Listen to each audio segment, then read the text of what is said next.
Alors, le rapport numéro 10 est présenté par mesdames Chaboch et Guérard, respectivement adjointes à l'urbanisme et à la place de l'enfant dans la ville.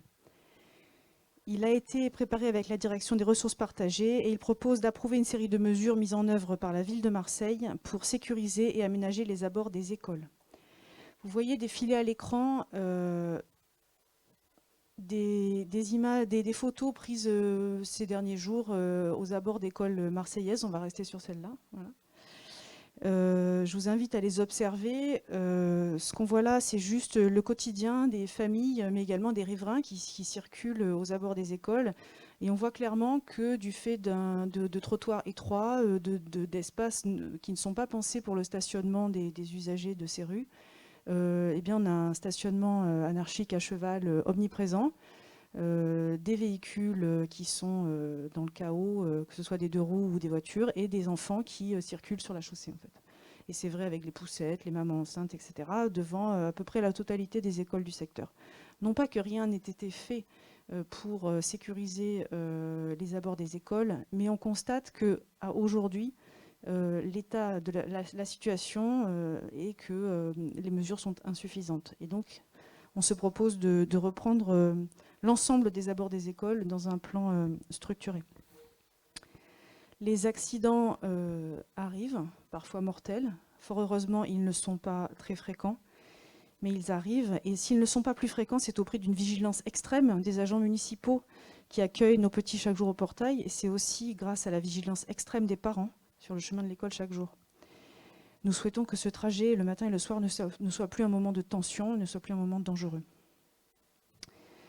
Nous proposons donc un plan stratégique. Le 5 octobre dernier, le conseil municipal a approuvé l'avis produit par la ville de Marseille sur le plan de déplacement urbain, le PDU 2020-2030.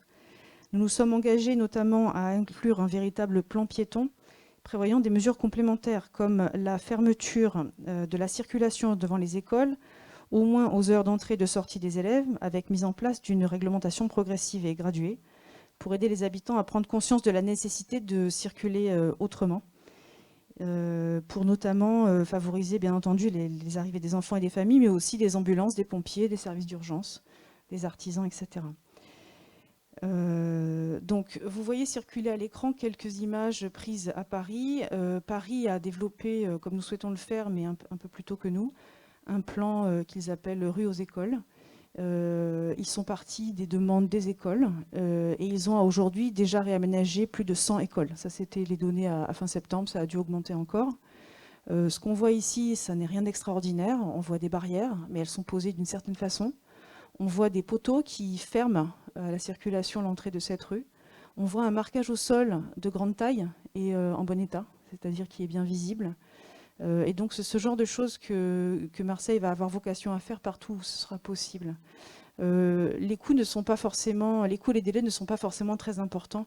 On voit sur une autre photo que tu as peut-être montré en arrière que parfois on peut faire ça avec de l'urbanisme temporaire, tactique, ou ce genre de petits poteaux en plastique qui ne coûtent pas très cher.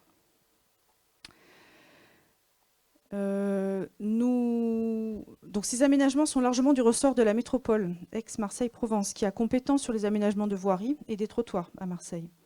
La ville de Marseille enjoint donc la métropole à agir dans ce sens en assurant les travaux nécessaires aux abords des écoles maternelles et primaires, au standard de ce qui est fait désormais dans la plupart des communes de France. Concomitamment à cette demande que nous avons déjà formulée auprès de la métropole, nous sommes au travail. 3 actions sont en préparation. Des expérimentations à très court terme grâce à la mobilisation des services municipaux, avec réalisation de marquages au sol et de petits aménagements temporaires sur une dizaine d'écoles pour tester les concepts. Dans la mesure du possible, recours à la piétonisation également. Nous sommes en train de créer un groupe de travail interservices pour formaliser le cahier des charges d'une étude préopérationnelle dédiée et en vue de lancer une étude préopérationnelle de faisabilité. Dans le 6-8, nous avons, dès le mois de septembre, procédé à un audit complet des aménagements existants dans les rues de nos écoles. Le résultat de cet audit a déjà été présenté dans les conseils d'école le mois dernier. Nous avons pu échanger avec les parents et avec les enseignants. Nous avons recueilli leurs observations. Nous avons réidentifié avec eux les priorités. et envoyer en mairie centrale la liste des rues prioritaires, dont certaines donc, seront incluses dans le tout premier pilote dont je viens de parler, pour des requalifications de voirie dès le premier semestre 2021. Vous voyez maintenant à l'écran ce qu'il est possible de faire quand on a de la largeur de voirie, ça peut aller jusque-là. Il y a réellement depuis un an, et puis le Covid a accéléré tout ça, une grande vague de programmes structurants en Amérique latine, au Canada, à Barcelone, à Amsterdam, à Milan, à Paris, à Grenoble, dans un très grand nombre de villes. Et donc ce qu'on utilise, c'est ce qu'on appelle l'urbanisme tactique, c'est donc utiliser du mobilier urbain déplaçable, utiliser la peinture au sol, dans l'attente d'aménagements plus structurants. Ici, vous voyez qu'avec une piste cyclable, un accompagnement humain et puis des plots, bien évidemment, pour protéger les enfants, on peut tout à fait éduquer dès le plus jeune âge à venir à l'école à vélo. J'en resterai là pour aujourd'hui. Bien entendu, la mairie de secteur est à vos côtés, est aux côtés de tous les habitants pour travailler sur ces sujets.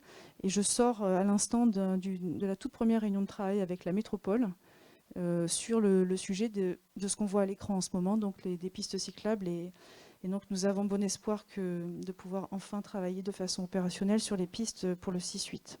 Pour revenir aux rues des écoles, nous vous proposons donc ce soir d'approuver la mise en place des actions de la mairie centrale qui permettra la mise en œuvre d'un plan systématique de requalification des abords des écoles dès 2021 pour en faire de véritables rues des enfants, sécurisées, apaisées et soignées. Avez-vous des questions ?